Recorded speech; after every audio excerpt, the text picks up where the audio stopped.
Hey everybody, welcome to my video. If you would, please subscribe to my channel and like the video. It costs you absolutely nothing and it helps me out. I would appreciate it. So here it goes, let's get into the video. Hey everybody. Hey, going to work on a video today. Going to see if I can't get this catch can set up. And so this is what I'm working with right here. Here's my catch can. It's got a filter on top of it that just comes off. It's got two baffles inside of it, and both of the fittings off my valve cover tie into these. And here's the drain. I ordered a different drain. This is I believe it's an 8th NPT, and this drain has this spring lock on it. So what you have to do in order to open this is you have to turn this. It's got a spring lock so that you can't just take this and open it. You can't just flip the handle. The one thing that I was kind of don't know if I really even need to worry about it opening on its own. I guess all it would do is blow oil out the bottom of this, which is just a drain. Anything that it catches, that the catch can catches, it would just probably, the pressure coming out of the valve covers coming into these, I guess would just push out of here if it were to open. I was thinking about some kind of a hose or something to put down here, maybe a hose barb on the end of this, and put a hose on it. Haven't really got that far yet. Don't really need to do that right now. The big thing is just getting this installed. So I'm gonna go ahead and see if I can't get this installed. I've got a bunch of fittings right here, and I've got a piece of hose laying all the way across my toolbox just to kind of straighten it out. Okay, so I think I put the valve on the bottom of it. So, and like I said, this is just a spring-loaded valve to open, just so that if you hit this arm, it's not going to open on its own. I'm looking at right here, and this is probably about the best place for me to put it without having to move my transmission dipstick. I'm trying to be careful. This is my transmission dipstick, so I need to leave enough room to get this out so that it's not in the way. One bolt for this is going to sit behind this dipstick, but I don't think that'll cause me any problems. So that's probably the direction I'm going to go into. I was trying to figure out where else to put it. I can't go too high because the top of the air filter is going to hit the hood. The hood comes down in this recess right here. It doesn't look like it has anything like any ribs in here that hang down lower. So it looks like the top of this recess is going to be about as low as the hood's going to go, right in this area, just looking at the inside of the hood. So kind of thought about trying to move it over here somewhere. Couldn't really come up with anything other than getting it like way over here. And then I'm going to have to look at cutting this rib over here, so I don't think that's going to work. So this is what I'm going to shoot for right here. Okay, I drilled a hole here, just marked my first little point, drilled a hole here, put a Riv Nut or nut cert, depending on what you want to call it. Seen them both ways.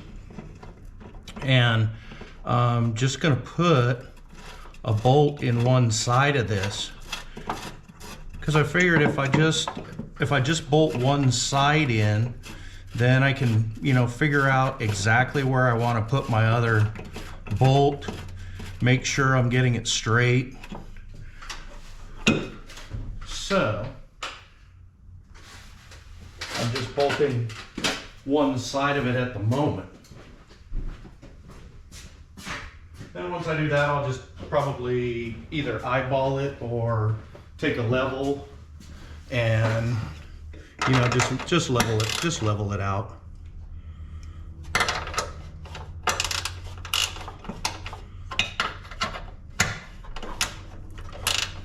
haven't put any washers or anything on it. I'm just kind of trying to get it in the neighborhood, you know, of where I want it.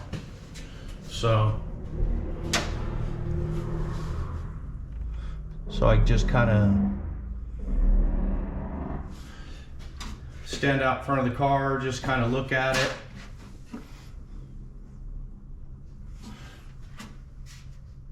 Just kind of make sure it looks good, that's all. I mean, just so it's straight. I mean, you know, visually, you know, it might not even matter if it's, you know, straight with a level or anything like that. As long as it's straight when, you know, you're looking at it, that's pretty much all you need to do. So it looks like that's about where I'm going to mount it. So I'm going to pull this dipstick tube out, and I'm going to mark a hole, drill a hole, and I'm going to put another nut cert right here and stick a bolt in it, and I'll be back.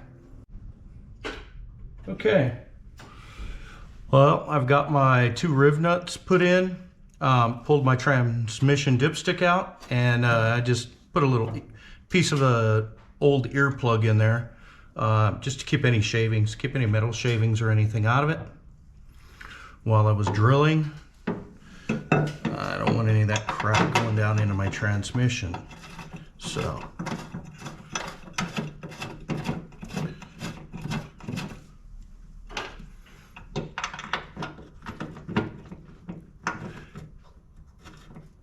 if you guys don't have a Riv Nut tool, definitely not a bad idea to get on the internet and look for one. I really like them. They have aluminum. They have aluminum Riv nuts. They have steel Riv nuts. I like the steel. The steel ones are just a little bit, you know. I mean, the difference between aluminum and steel. So it's just, they're just a little, kind of seem a little more hardy, and you know, I've used the aluminum ones. Always kind of feel like they're gonna like pull the threads out of them or something crazy. So I prefer to use the steel ones. And what I did is I just ordered like a box with you know, a whole bunch of an assortment of them.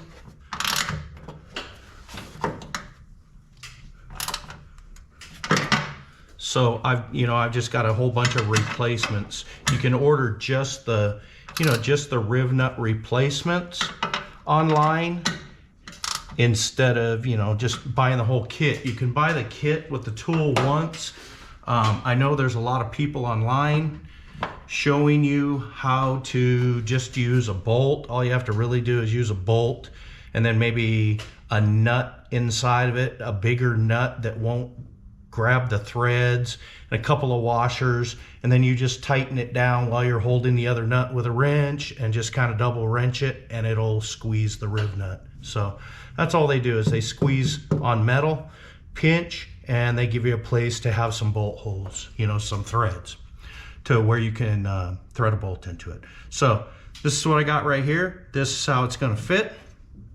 And next I'm going to get to the hose and see if I can't make some hoses and hook up here, and they'll hook up to my valve covers. One goes to the front of this valve cover and one goes to the rear of the other one, so it's going to have to run across the back. It's going to have to come out here, go across the back down to the valve.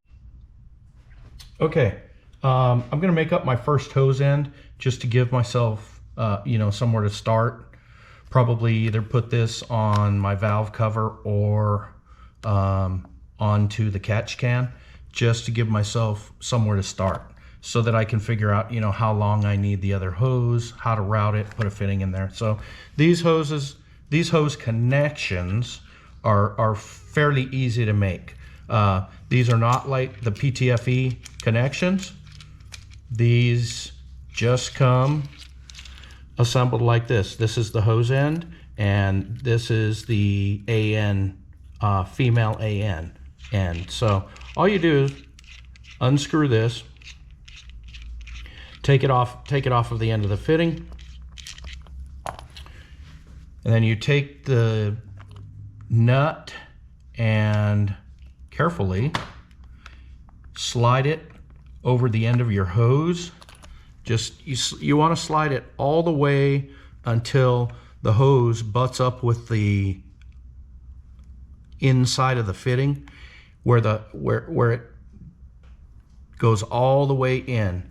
And then all you do is you take this piece of it and you just push it in, just walk it into the hose, and then you just get the threads to start, and then all you have to do is just thread this all the way in.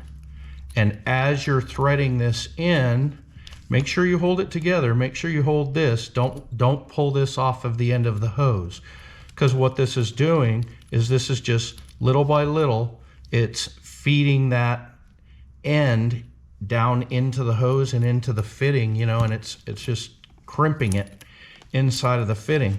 So all you want to do with this is you want to just take this and tighten it as tight as you can. And if you can see now, the 90, the slip fitting is starting to slip. So what I'm going to have to do is get a couple of wrenches and put wrenches on this, but I'm just going to tighten this down so that these two butt right together, just so that they're flush together, and then that fitting is complete. So these are real easy. They're a lot easier than the PTFE. You don't have to mess with pulling the braiding back and putting the, you know, the little ferrule in and everything. So I'll be right back.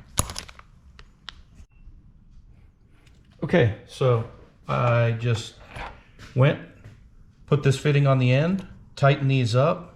I actually used an AN wrench on one side of it, and then I bought this adjustable AN wrench, use this on the other side. I try to use these whenever I can instead of using wrenches or a crescent, because sometimes they can tear the fittings up. I talked about this in, you know, the video that I did on the PTFE fittings. Sometimes with these aluminum ends, you'll really score them up and mess them up. So this is where I need to cut my hose for my other fitting. So I put a little bit of tape around it, just a little bit of masking tape, just a wrap, and then I'm going to cut the hose right in the middle of my tape. So that's where I need my cut. And all that does, that just kind of keeps your braiding, keeps all the braiding straight on it, and doesn't really hurt anything. Here's my fitting again, same as last fitting that I had when I was doing this 90. This is a 45 that I'm putting on the catch can side.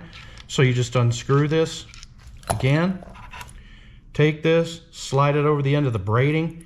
You can leave the masking tape on there. It's really not going to hurt anything. The only thing is, if you have too much, you'll see the masking tape out here. But these fittings are going to crimp inside of this aluminum. That masking tape isn't going to do anything. It's not going to hurt you at all. If you have any problems, put a little bit of Vaseline or a little bit of grease or a little bit of oil or something just around this edge to get it to slide in here easier. But normally, you don't really have much problems. It catches the threads real early, so that when you put these in, you really don't have a lot of issues with tightening these fittings up. Like I said, just make sure that you're not pulling on this, you're not pulling it out of the tubing. Just make sure you're keeping it in the tubing when you're doing it. But same as last time, you just tighten this down, just keep tightening this. And pushing, you know, I like to kind of just push in as I'm tightening this down, and you just keep kind of pushing in on it and pushing in on it. And then when you get to the point where you need a wrench, you can put your AN wrench on it and tighten it. It might want to spin. So again, I'll put this adjustable on it, and then you just want to take these fittings and you just want to close them up. You just want to tighten the fittings right up, until these two sides butt together. You just want them that way there your connection is good. You know, it'll be high pressure, not like I need high pressure on this. This is valve cover to catch can, which hopefully it's not high pressure, but if you look at that, they butt up and this fitting is tight. So these are both swivel fittings, so these ends will actually swivel, which is what I need them to do. So I'm gonna go put this on and I'll be right back. I'll show you when I've got this thing just screwed onto both sides.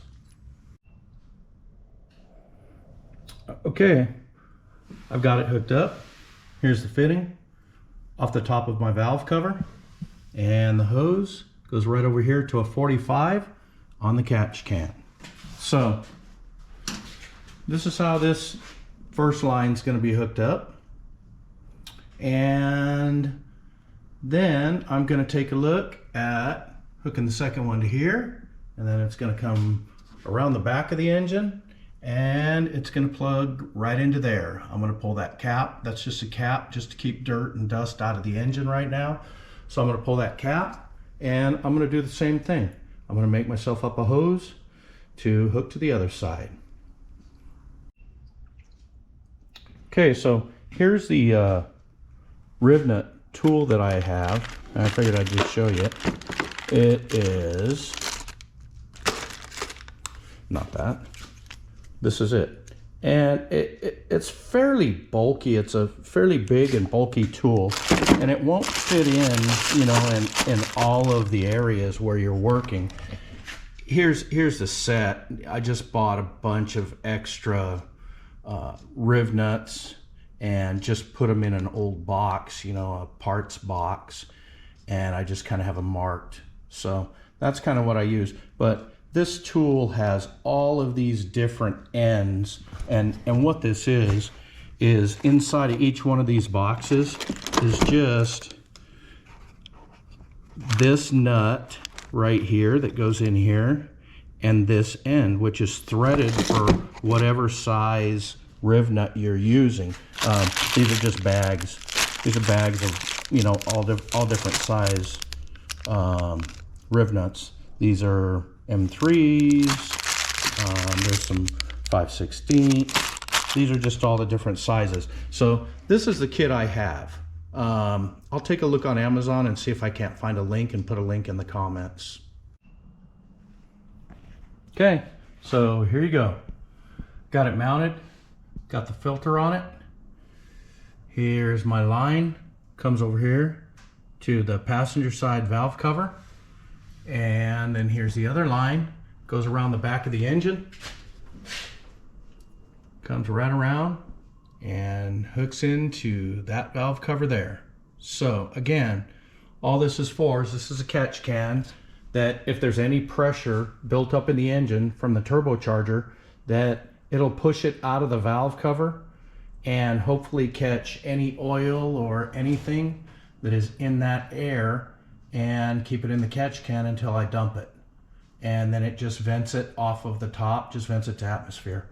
So this is just because PCV setups don't work real good with turbochargers, because what you're doing is your turbocharger is pulling in air here, going through the cold side of your turbo, down here through your intercooler, coming back off your intercooler, coming right back up here, blow off valve there to release the pressure when you let off the throttle, and it's coming right in here to the intake. So as you're pressurizing this intake while you're driving down the road, there's not a lot of vacuum to run the PCV. What the PCV normally does is comes off of your valve covers and it ties right in here into the intake. And on a naturally aspirated motor or a non-turbocharged motor, when you're running down the road, you've got some vacuum. So what it does is it actually sucks or pulls off of the valve covers and pulls it right back into your engine. Just puts it right back in with your incoming air. So There you go. There's my catch can.